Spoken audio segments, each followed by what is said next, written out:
So welcome back to the channel. This is episode 6 of the Air Braid Blueprint Coaching the System, and we are welcomed in or joined by another special guest here. This one, I finally got him on the channel. I've been talking back and forth with him through YouTube. He's probably one of the ones that, if not the one, that comments the most of my videos, and I much appreciate it. And I've been going back and forth with him, trying to get him on the channel. So we finally got him on here.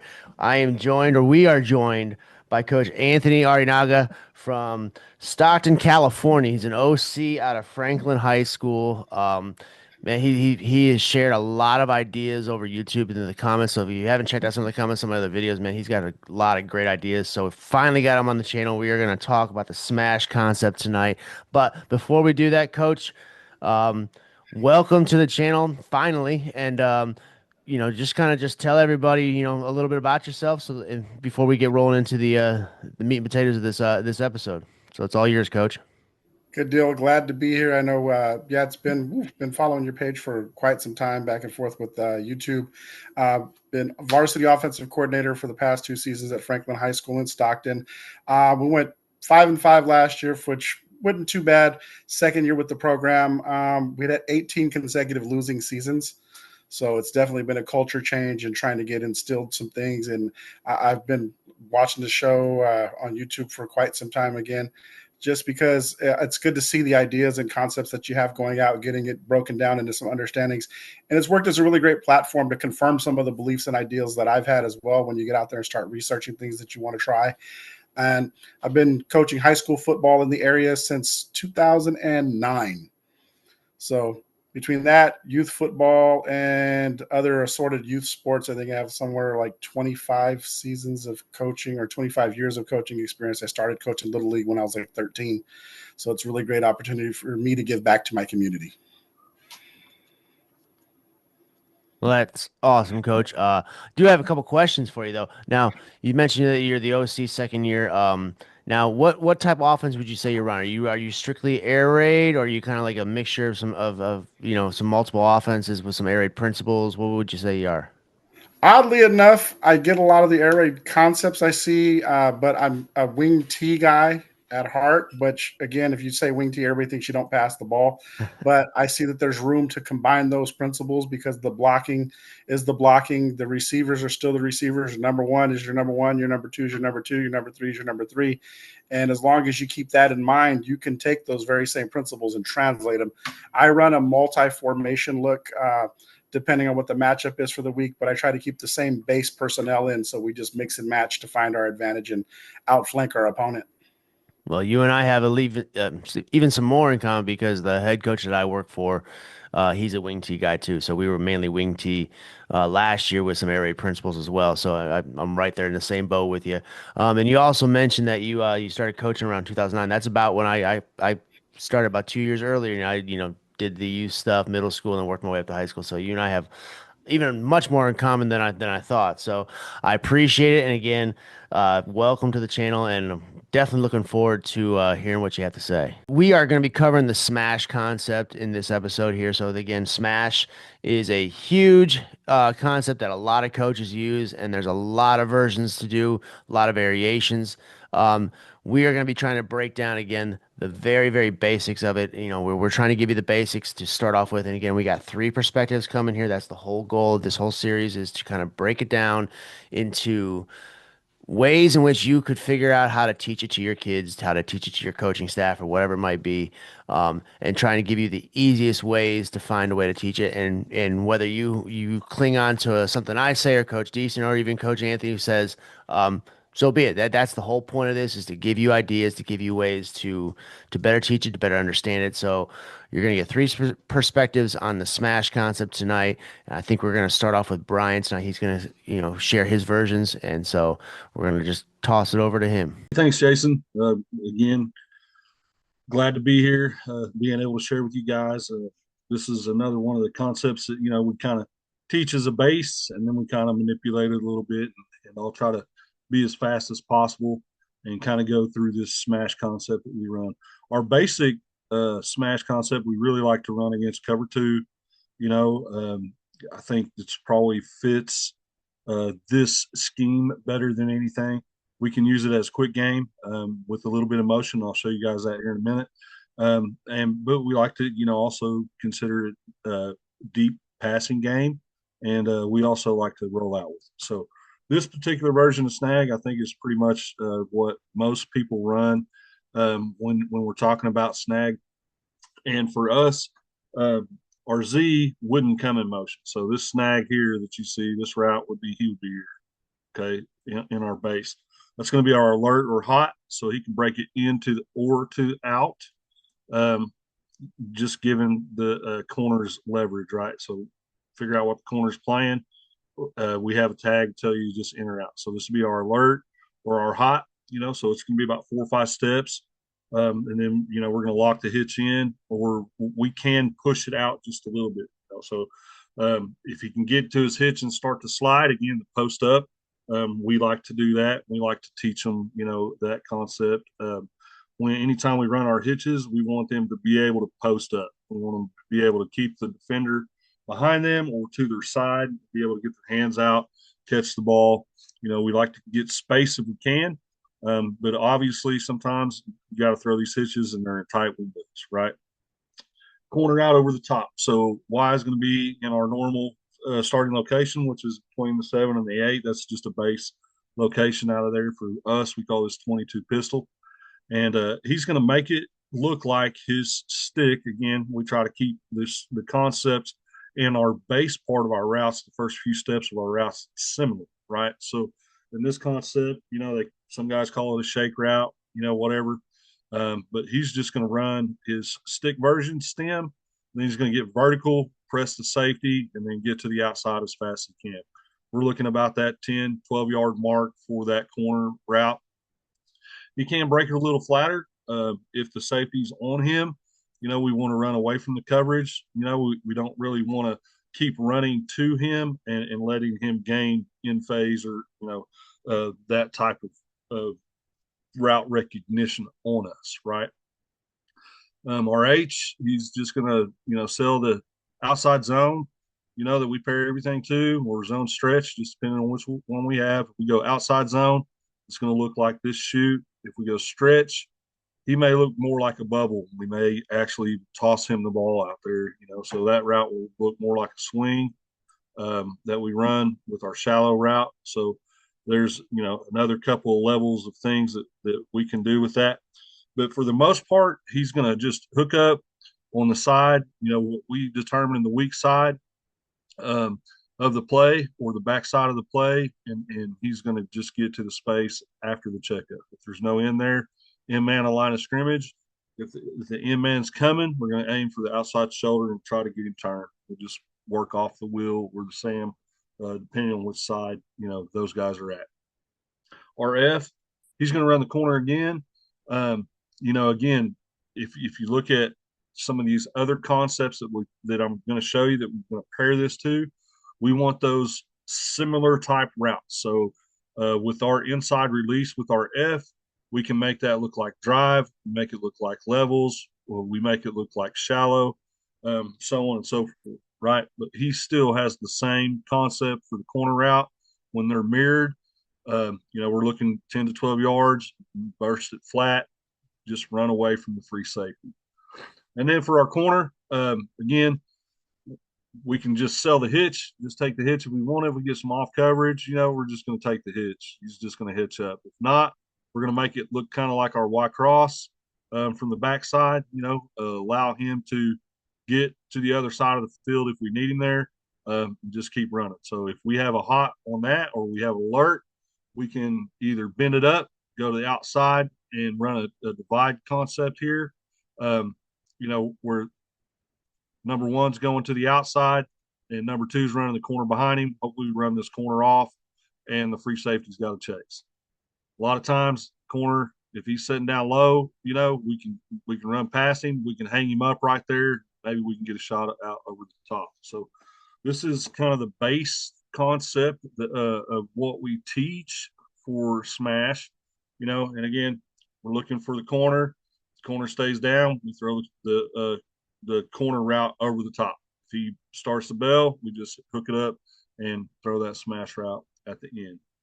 I'm going to jump out of here And I'm going to show you some ways that we get there and some different types of movement that we do to get into our smash concept and just make it a little bit different. And as again, tying in with what we do and how we run our routes and how we make our offense look so similar between our concepts. So here we have shallow smash. Okay, so we're going to run the smash on the front side, and here we've pulled Y over, and we call this tight. Okay, so we're just going to say Y tight, and then so he just knows he's going to be tight to F. Okay, so he's going to come over here. He's going to come pre-snap motion. So we're going to just play fast. He's going to come in motion. This is going to be rip 8. So he's coming from the left going to the right. That's rip motion for us. So he's going to run out here, and then he is actually going to be running the smash concept for us, right? So what this does is it, one, with the condensed set, and we pulled our Z in, you can see we've swapped the Z out. He's there where the Y would typically be in our base formation. We pulled the tight end. We're hoping to bring the corner in with us, right? So this is a good boundary play. You can run it, into the field. We could flip this and run it into the field and get a lot more extra room to run this with the Z if you're running this to the field side, right? You're going to motion into the field with the Y, so on and so forth. So in this case, what we're hoping to do is we're hoping to make him commit to show, hey, I've got the flat, right? Or I've got over the top, there's some kind of cloud coverage, we're going to adjust this route or make the corner commit to the motion. He's going to have the flat, so on and so forth. So it just makes the read for the quarterback just a little bit easier. It makes everything happen a little bit faster, causes a little more confusion on the front side. Okay. And again, so we're going to pair this with inside zone, right? So we can run it inside or we can run wide zone.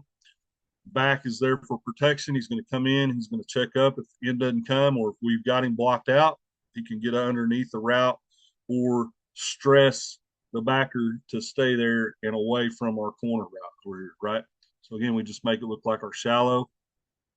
We do have the ability to call this cross, right? So again, here's our route that you saw in our previous, instead of him hitching up right there, he's going to burst out and he's going to try to get to the heels of the strong safety, right? So here's another way that you can get to smash. You can create some confusion. It still makes the read easy and fast for the quarterback. Corners down on the flat, or if he's tracking the Y as the Y makes his breakout, that corner out over the top's normally going to be open. If they're pressed, if they're pressed here and we got a safety walk down, he's not deep. They're looking some kind of man coverage. You can also cut this Y short and we can call it, the exit would be pro or 7, right? So we would just run the same route, except he's not going to pass the Z in that case. So it gives you a little bit of a rub, clears a little bit more room, causes confusion between the strong safety and the corner normally when we do those type of rubs in man. Okay, so these for more press cover 2 type situations, this is kind of what we run. And then the next one I'll show you. So we're going to look at divide. Okay, so here's our divide concept attached with the smash. And it's a similar concept, except now we're just moving the F. Okay, you can see we attached the Y to the line, gives them another little look. Z's off. And on our Y's release, we're going to go back to our stick, right? So we want him to release, get a free release, get out as fast as he can. He may get a check on that end or the backer, but we're trying to gain that backer's attention, right? So we're just going to control the backer, make him late to the flat, or really make sure that he's running over the top to chase our F out to the flat, so on and so forth. And again, it just makes the read a little bit faster for the quarterback. He can find out right now, does the backer got the flat, corner got the flat, my corner is going to be open. And then we're just holding the strong safety back here with the release of the Y, right? So just to kind of clean our corner route out, just give us a little bit more advantage, right? But again, we'll pair it with the zone. We'll pair it with stretch. We have the ability We will call push, and for us, push motion is a slower, deliberate motion outside, right? So if that's the case, RF would not be in motion, right? We would call this push, and we run it here. We'd snap the ball, and then he would run, smash on the backside right here. So F would be in his smash route. So for us, they wouldn't change their job uh, assignment within the play. So if he's running the smash, he's always running the smash. If the Y is running the stick go, he's always running the stick go. Same for the shallow and same for the Z, right? So those are the three basic ways that we like to get to smash. We like to run it against cover two. Cover three, you can do it. It just gets a little bit more complicated. The read is a little bit more muddy. For who's getting the flat, guys can play some games over there. They can switch off with the safeties and nickels. So just kind of gotta be careful if you're running smash and you want to run it against three. I'd say run it against press, cross them up. I mean those would be my biggest teaching points. So there's a couple other things I just want to get to. If you're a team that runs your Y in a spot route towards the middle, so we got an 8-yard spot route. So a lot of times what teams will do when they run smash is you'll get this spot route, and this is kind of the I guess you could say the normal way a lot of guys run it, right? So you're going to have your Z on the smash, right? And then your F is going to be out in the corner, right? He's going to be on the inside here. So you can run it tight. Okay. I will say, if you're a guy that runs this concept like this, make sure that you're walling off this free safety. Okay. Because to me, when your F is on the right side or you're in a 3-man concept, this backside free safety, and again, especially in cover 3, has the ability to get into this stick route or this hang route over the top. Okay. So we really want to wall him off. He's got a great angle to come down. And a lot of times, if your quarterback's in that progression to the right, reading the smash, he won't see that free safety, on the top coming down, right? And he'll see this guy standing there and he thinks he has time. He's got some blitz coming or something. And that free safety will rob that a lot. Okay. So for me, we kind of got away from running, the normal 3-by-1 stick route with that over. And we've just went with that, kind of stick go for us to make it more like the divide concept that I showed you when I started. So that's about all I got tonight. If you guys have any questions, feel free, hit us up again. Put the comments in there and good luck, guys. Brian, I appreciate that, man. It's good stuff as always. Obviously it's gonna be a tough act to follow because you come with a lot of information, a lot of ammunition. So, Coach Anthony, I believe you are up next. So we're gonna go ahead and shoot it off to you. So let's go ahead and let's get that rolling. So just following the trend with the 3-by-1 with our smash concept here. This is what we would call our open formation. Again, so playing with the basic rules, X and Y always on the ball, Z, H off ball. F is going to be our closest guy to the quarterback. So we'll go outside receiver. We're looking 5-yard hitch read. He's going to be looking for the flat defender. If number 2 is coming downhill, we're going to break back outside with him. If number 2 is bailing, let's go ahead and bring that inside, find some space. It's for us, it's a 1-3-5 drop. So the quarterback here, he's looking, gets up. If we want to throw it, if this guy turns his hips and we know he's pressed up, we can make that throw there. If not, we're going to go ahead and get to 3, trying to read to see if we have leverage with the corner or the safety. If the safety is leveraging out and he's pulling it, we'll have this little short motion right in here coming in almost like a crack block, so it protects us for outside zone. We tend to run a lot, so it also brings that backer back inside. Safety's going to have to press, and I know everything is vertical until it ain't. So when we come off, we're looking to get straight up the seam on this guy. If the safety goes over the top, he's going to shorten up to a quick post, come underneath that, and we're going to go ahead and make the opportunity to go to the backside if he happens to jump the route one way or the other. Typically, we'll get this linebacker here trying to go vertical, And this number two safety, right, or the number one safety to that side is usually going to kind of cheat it over. And what we teach our guys pre-snap from the quarterback perspective is mofo press motion, or MPM. So he's looking for the middle of the field. Is it open or closed? In this instance, it's going to be closed because you got the safety sitting. Well, or how are the corners? Are they pressed? Well, he's got pressed to one side, off here. Could be very, just depends on what the team that you're playing is, their strength and their base defense, what they go to the most, what you've seen on film. Now, on the motion, typically most teams don't bump their backer until the receiver has gone across their face. So you're usually going to get a pretty good free release right in here, and the threat of the run usually will get the two-step trigger from that linebacker to that side. So we end up with the guy running up the seam. It's almost like a pop pass. Safety bails. You're going to turn around and just undercut him. Hopefully you come out the other side with some grass. On the back side over here, if you end up at 5 steps, you're looking. This guy's going to just adjust his route to whatever he's seeing the safety do. We want our quarterbacks to make the shortest possible throw.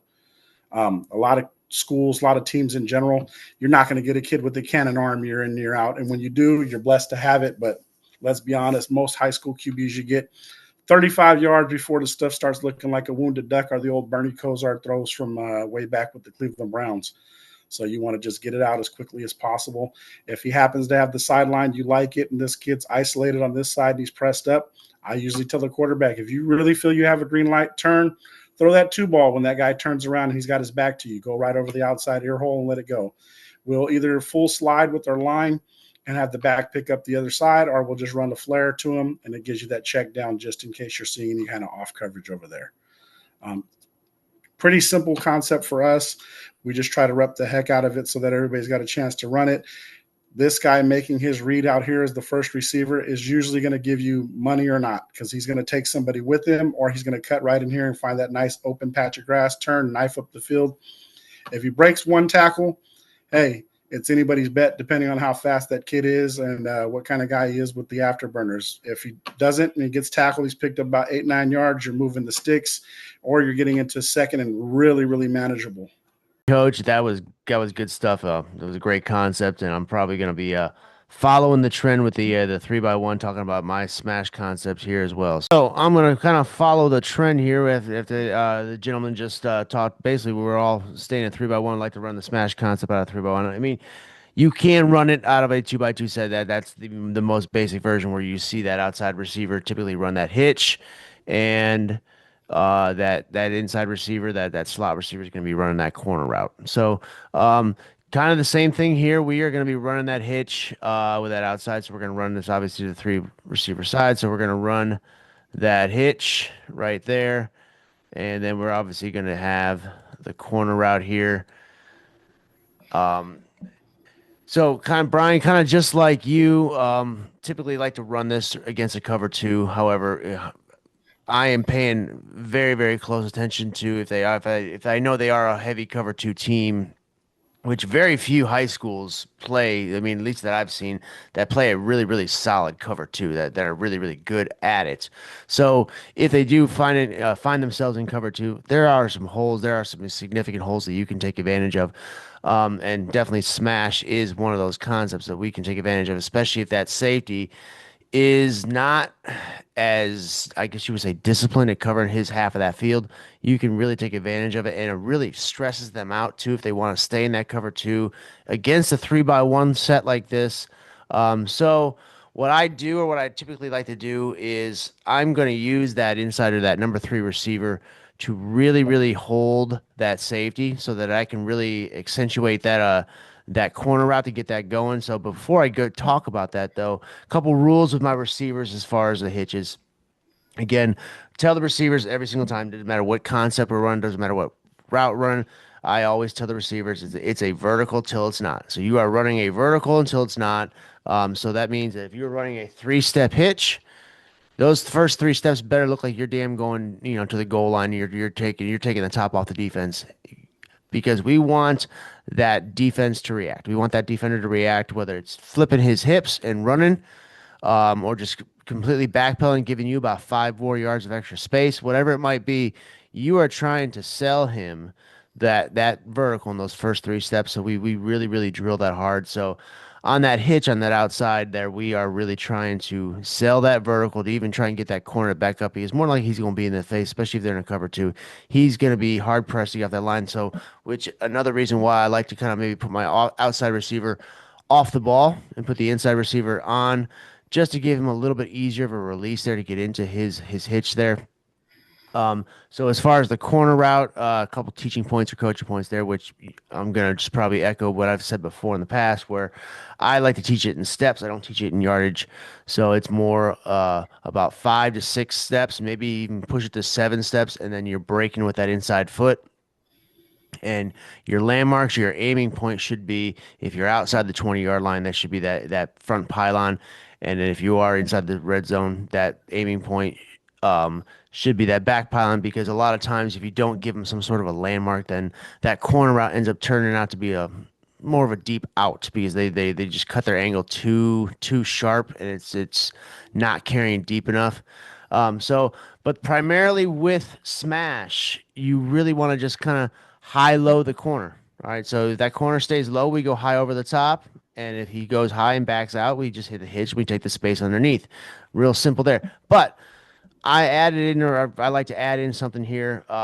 So I kind of bring in a little bit of the full vertical concept idea with this. So I kind of give this inside receiver more of an option route. And this is kind of meant to either get the ball to him right now, or to hold that safety even more to give more space for that corner route. Because especially if we know they like to sit in that cover two, and we need to give that corner route a little bit more space, or we're still a little worried about that safety making a play on that ball. If he's still on the hash, or just slightly outside, this route or this receiver can potentially just gather his attention or hold his attention long enough to open or clear open that corner route. So we give him that option route. So essentially, it's like almost like a four vertical rule here, where so that receiver on a 3-by-1 smash, he's got two routes. He's got a hitch or he's got straight up the seam.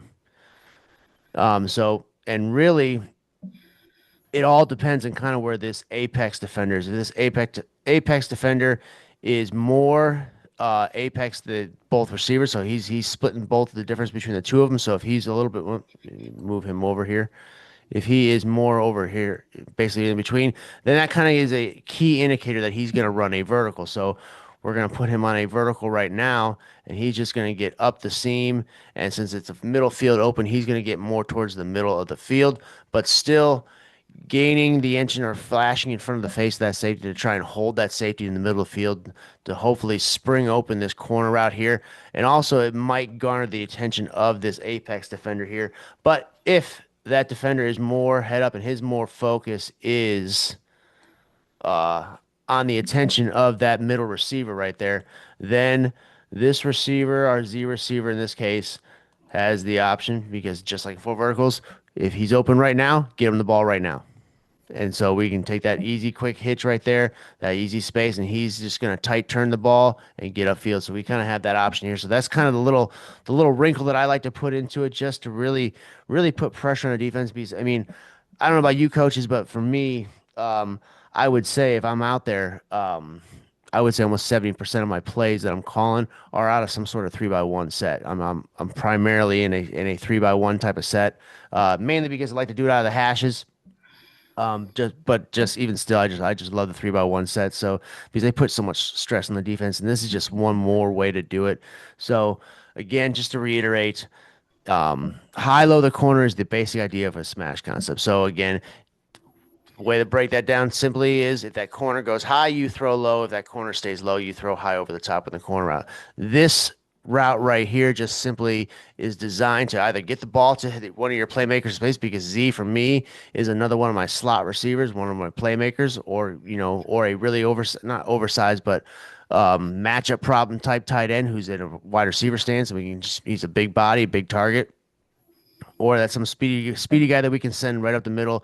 And again, he's going to hold the attention of that safety and again spring open our H on that corner route, which typically in my offense, that H guy is our number one receiver, our number one playmaker. So we're trying to get him the ball more so than other players here. So again, if we can spring him open, that's all the more better. So that's typically how I like to run smash. I don't run smash all that often. I'm more of a snag guy myself, so it's kind of the same idea, the same concept for me. So, but if I am to run smash, this is probably the main way I would do it. Now, would I institute some motion in here? Absolutely. There's a ton of things you can do to it, but again, we could be here for hours talking about smash concept, and I don't really, I don't want to take everybody's time up. So this is the quick version of it. This is the simplest way that I run it, and it's the easiest way for the quarterback to understand. Again, he's pre-snapping everything, so he is obviously he's if he's not going to throw to Z, and if Z's going to basically just run that vertical, and Z is not open right now, then simply his eyes simply go to that corner, and he's going to peek that corner, and what that corner does, he's going to throw opposite. But if he has Z right now, he's going to throw right now. So typically, we almost never throw that vertical route. That vertical route is meant just to keep the eyes of the safety, keep the attention focused on that receiver running into his zone. Otherwise, we can throw it to Z all day until they stop that. But otherwise, then we just go to the smash concept and we high load the corner. Now, gentlemen, I want to thank you very much for joining me. This again is episode 6 of the Air Raid Blueprint. And again, like tradition, Brian, I don't know how many episodes we're going to do. I say it every episode. I have no idea. I have no idea where we're going to stop, so we're going to find out. Um, can't go too much longer because I've started summer practices, so I'm going to starting to get busy. Um, but